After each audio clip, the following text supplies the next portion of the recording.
বিশ্বকাপ একদম সামনে, একদম সামনে, ঠিক আছে। এর আগে আর এই সমস্ত নেগেটিভ কথাবার্তা কিছুই শুনতে ভালো লাগে না। এমনি মনটা খারাপ। লিগটা দেখে ভালো লেগেছে এবার, কিন্তু আমরা দুটো ম্যাচ কনভিনসিংলি জিতেছি এগেইনস্ট জিম্বাবুয়ে। এটা যেমন সত্যি, ব্যাটিংটা ভালো লাগেনি।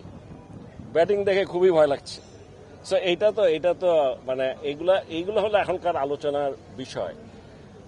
আমি মনে করি যে আমার যে ধারণা ছিল তার চেয়ে ভালো আমরা জিম্বাবুয়ের এগেনস্টে যে খেলাটা হচ্ছে, সিরিজ দুটো ম্যাচ দেখেছি, বোলিং কিন্তু ভালো করেছে, এবং সাইফুদ্দিন এতদিন পরে এসে যেভাবে বল করেছে, শেখ মাহিদি যেভাবে বল করেছে, তাস কিন্তু একেবারে মনে হচ্ছে যে বিধ্বংসী। এগুলো দেখে ভালো লেগেছে।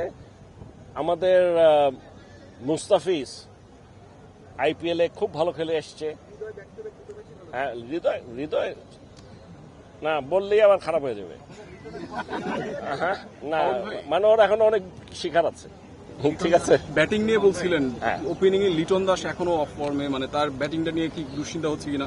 ওপেনিং প্লেয়ারটা কি আরেকটু ভালো হলে? আমি আপনাকে বলি, আসলে সমস্যাটা হয়েছে কি, সাথে সাথে আবার আইপিএল চলছে, আর এইবারের আইপিএল দেখে মানে কিছু বুঝতে পারছি না এটা কি হচ্ছে, এটা কি মানে 250-60 করলেও বলে জিততে পারে না।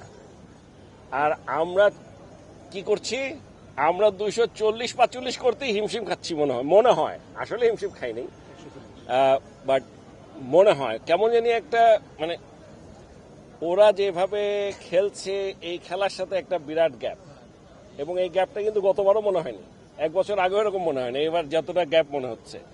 সো চ্যালেঞ্জেস আর দেয়ার, কিন্তু আমি মনে প্রাণে বিশ্বাস করি লিটন দাস তাড়াতাড়ি ফর্মে ফিরে আসুক, এটাই চাই আমরা। শুধু লিটন দাস না, প্রত্যেকটা খেলোয়াড় যারা আছে তারা তাদের বেস্ট অফ ফর্মে থাকুক, খেলুক। সবচেয়ে বড় কথা হচ্ছে টি-20 খেলতে গেলে এখন সাহস করেই খেলতে হবে। এখন আর ওই রান হলো কি হলো না, ফর্ম আছে কি নাই, এসব চিন্তা করে লাভ নাই। এখন খেলতে হবে হাত খুলে না খেললে ইনিশিয়ালি আসলে বড় রান করাটা কঠিন। ফতুল্লা এবং বিকের সাথে প্রচুর দর্শক মাঠে ঢুকেছে, আজকেও সাকিবের সাথে দুটো ঘটনা ঘটেছে। এবারের সিকিউরিটি নিয়ে কি বলবেন? আমি টিভিতে যখন খেলা দেখি না, কেন জানি এগুলো দেখায় না। তো আমি আসলে আজকেই প্রথম মাঠে আসলাম, বাট এটা ডেফিনেটলি যদি এরকম হয়ে থাকে, ডেফিনেটলি এটার উপরে নজর দেওয়া উচিত।